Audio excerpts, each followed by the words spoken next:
Hello les amis, j'espère que vous allez bien. Nouvelle vidéo critique cinéma et cette fois-ci on va s'intéresser à une saga d'horreur sortie au début des années 2000. Le premier sorti en 2008 et le second en 2018, donc 10 ans plus tard. Et cette saga s'appelle Stranger.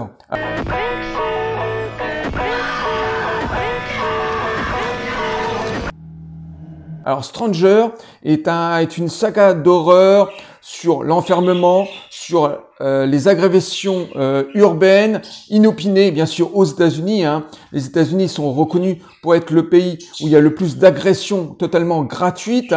Il y a plusieurs morts tous les jours, c'est juste une hécatombe. Heureusement, dans notre pays, on n'est pas arrivé à cette échelle de violence, encore heureux. Et le tout premier film, donc sorti en 2008, était un film tout à fait sympathique. The Stranger avait au casting quand même 4 étoiles. Liv Taylor, qui était une actrice quand même reconnue à l'époque, parce qu'elle avait joué quand même dans Le Seigneur des Anneaux et dans Armageddon, qui était d'ailleurs la fille de Steve Taylor, le chanteur d'Aerosmith, donc une actrice grandissante à l'époque. Et le pitch de ce premier film, on suivait les désaventures d'un couple qui revient d'un mariage à 4 heures du matin. On sent tout de suite au début de cette intro la difficulté de ce couple. Il s'est passé quelque chose, ils se font la gueule en quelque sorte. Et progressivement, quand le film se déroule, on apprend un peu plus sur ce malaise.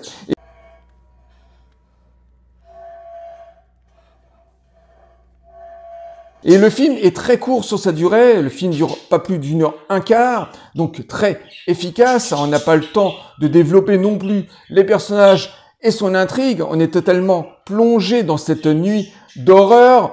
Et ce qui est la grande qualité de ce The Stranger, c'est surtout sa photographie. La réalisation est plutôt carrée.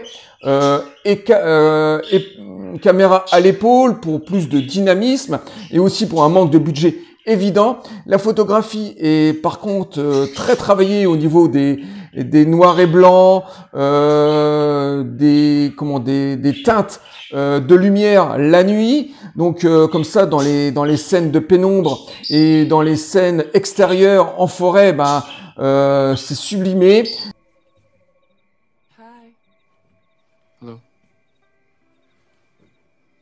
Il y a aussi une grande qualité apportée sur les costumes, les décors de cette maison, qui fait un petit peu une maison victorienne, comme ça, un petit peu vintage aussi, dans ses meubles, dans les décors de cette maison. Donc il y a une recherche.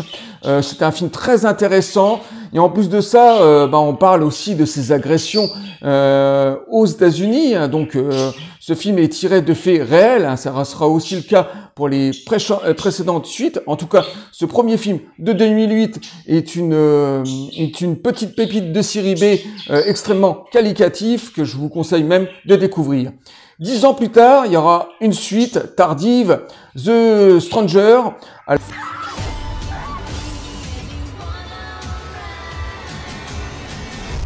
Alors, cette fois-ci, on est plus dans un slasher, hommage aux années 80. On est dans un film très efficace au niveau de la réalisation, au niveau des mises à mort. On est plus ou moins dans un film à la Jason, comme ça, avec des personnages, des étrangers qui sont très coriaces.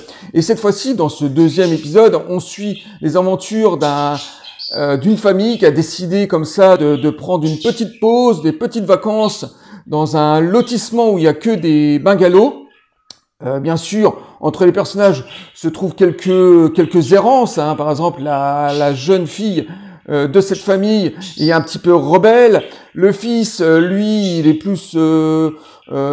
beaucoup plus posé. Et les parents essayent de trouver des solutions pour éduquer ces adolescents. Donc voilà, c'est un peu l'intro de ce film. Et ils vont être très vite confrontés, bien sûr, à la même situation que dans le premier film, des étrangers qui viennent les agresser en pleine nuit.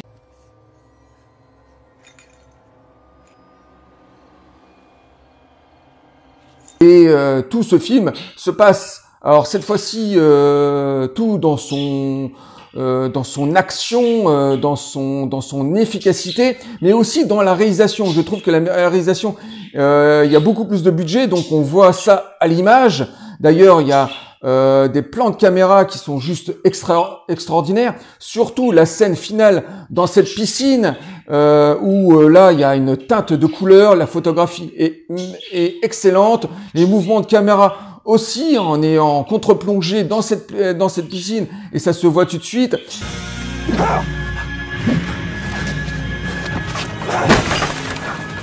Et même l'originalité des mises à mort est d'une efficacité monstrueuse. En tout cas, cette suite sortie tardivement en 2018 est une pure merveille. Et pour finir, troisième et dernier film de cette saga, un film sorti très récemment au cinéma, il y a de ça une dizaine de jours, et ce film est Les Intrus.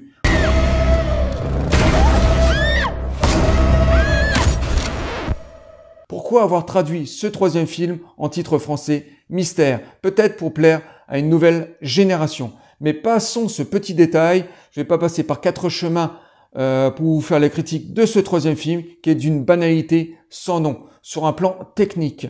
Autant sur sa réalisation, sa photographie qui ne sert pas à grand chose, rien d'original, son casting avec de jeunes acteurs pas spécialement talentueux mais qui font quand même le job, et de nouveau on est dans un film d'épouvante à l'image du tout premier film qui était sorti en 2008, qui était totalement talentueux, autant sur sa réalisation, surtout sa photographie et sur ses décors vintage qui nous faisaient rappeler ce cinéma anglais de la Hammer des années 60 et 70, ce qui est absolument pas le cas pour ce film sorti cette année.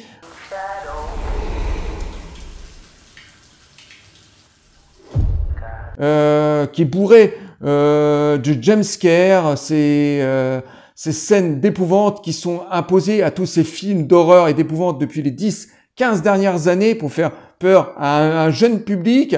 Donc rien de nouveau, un film totalement paresseux. Et au niveau de son pitch, on suit les désaventures d'un jeune couple amoureux qui décide de déménager dans une grande ville pour refaire leur vie. Ils sont au volant de leur voiture et bien sûr intervient une panne, et on n'échappe pas à la scène du restaurant-bar avec tous ces personnages chelous qui les repoussent. Et bien sûr, comme la panne demande plusieurs heures de réparation, on leur propose une location d'une maison isolée au milieu d'une forêt.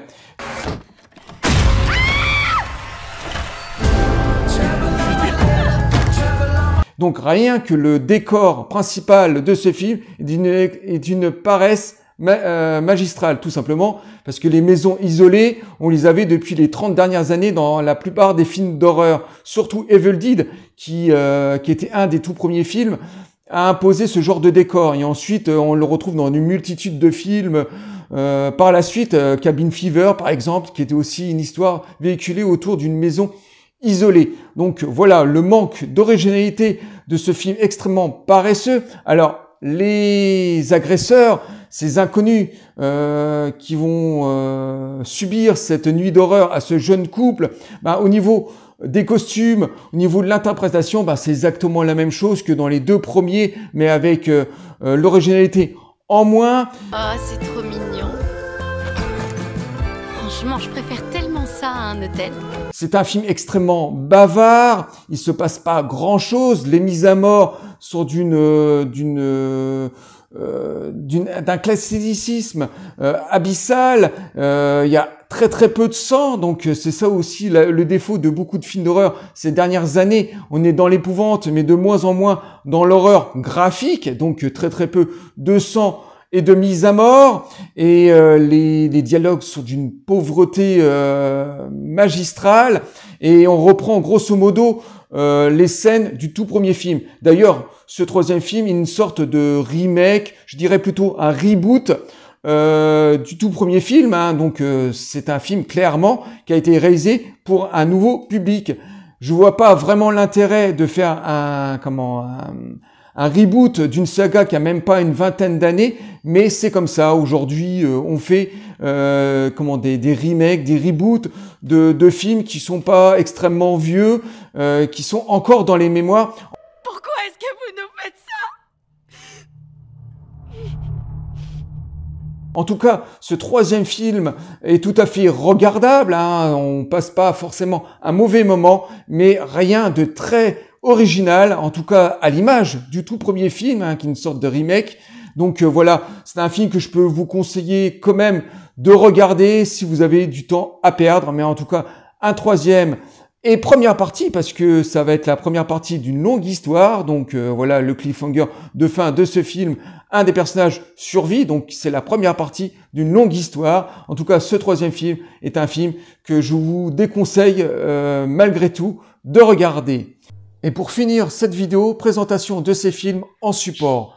Le tout premier film sorti en 2008 dans son édition DVD. D'ailleurs, c'est resté un DVD encore de très bonne facture avec des pistes 5.1 et DTS et malheureusement peu de bonus plutôt promotionnels. Alors, je vais me répéter avec un casting 4 étoiles au sein de son film avec Liv Taylor en tête d'affiche.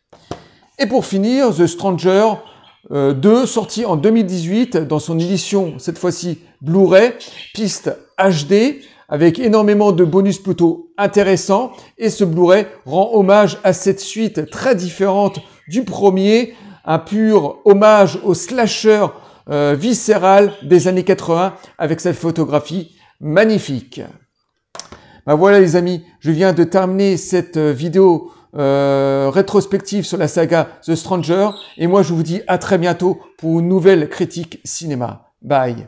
Au revoir les amis. Laissez-nous tranquilles! On vient de commencer.